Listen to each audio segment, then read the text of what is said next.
Right now, somewhere in the country, a young chap is pondering on what happened to the Nigeria of the 1990s. Of Nigeria's skin, spotless, soft, smooth. Its embrace like a lover's cuddle. Its fanciful flying flag of her happiness like a puppy playing in puddle. You remember 50 kobo for 5 sweets? 5 naira for biscuits. Welcome. It's the 21st century. This is the dead end where trees keep falling, lands mistreated, nature murdered, but brilliantly blamed on Mother Nature. Pollution, ozone layer depletion. To survive is to be restricted. Technology has taken over everything. Parents are busy chatting, retweeting, tagging, and talking others' business. Kids are not raised properly, which will give their children the same fate, and the circuit continues round and round like the globe. It's the 21st century. Mass murder, high crime, more suicide, physical harm, high rates of mental illness. Madness presides over madness. Our hearts are dark. Conscience refuses to repent because she is now a die again. Gone were those days when female children were raised to become ladies, ladies to become wives, wives to become mothers. It's the 21st century. As a female student, it's an African wrestling to graduate in flying colors without mountain bodies. Now, let's travel deep in time with axe and picks that chop and chip the land and strips wood. Strip the streets of this garment of filth. With fire and steel, the burns and steel, the death of ills, the fuse of deals, and pills that kills the sons and daughters of tomorrow. I fill with the light, the message of light. With rocks and flame that smash and maim shall rock and frame these pangs of pain. The future is bright. The future is light. The future too tight. They power like paradise. The future. The future. Because all I see is gorgeous golden eggs. Lies forgotten with the dead. The bridges and corners are free of beggars. We have song, but songs of strife. The future. There is hope for tomorrow. Not all is lost. It will come, but yes, at a great cost.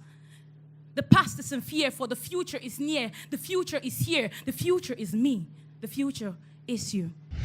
I have a nightmare that my father's dreams will not come true.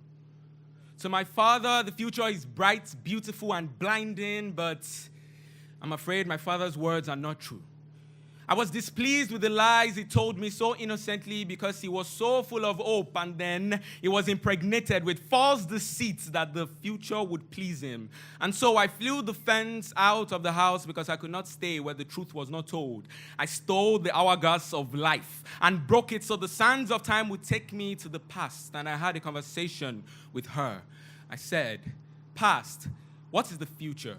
She was busy making efforts so that her husband would come home and not go to the alley that he has been with. And she said, "I have no time. The future does not exist." I knew she was lying, and I went closer to her and I said, "The future does exist." My father was innocently lying, but something about the future is true. And she said, "Do you want to hear the truth? You are your father's son, but the truth will eclipse you, and you will be so new to the fact that the future is the night, and you will not have enough fuel to drive to the end of the tunnel because there is no silver for people like you in Nigeria." And I looked and I listened, and she said, "When I was little, I had an illegitimate pregnancy with the present. We gave birth to the future. The future is hidden. You have to do what you will with it. I will tell you truths about the world, but the truth will break you. Are you ready?" She said, "Racism will never stop.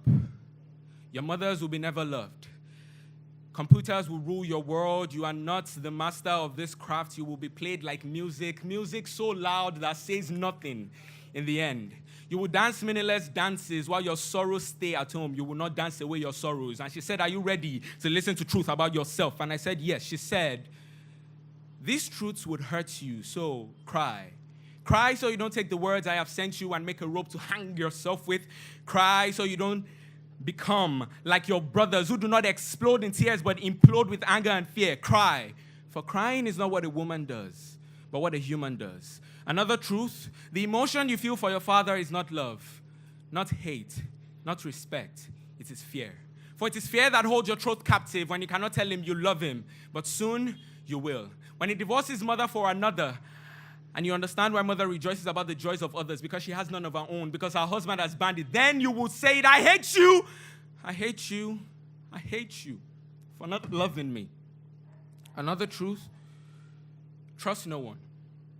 I know your mother tells you to beware of wolf in sheep clothing, but I tell you, beware of the shepherd, for he eats the sheep in the end. And never ever, if you want to access the future, belittle yourself.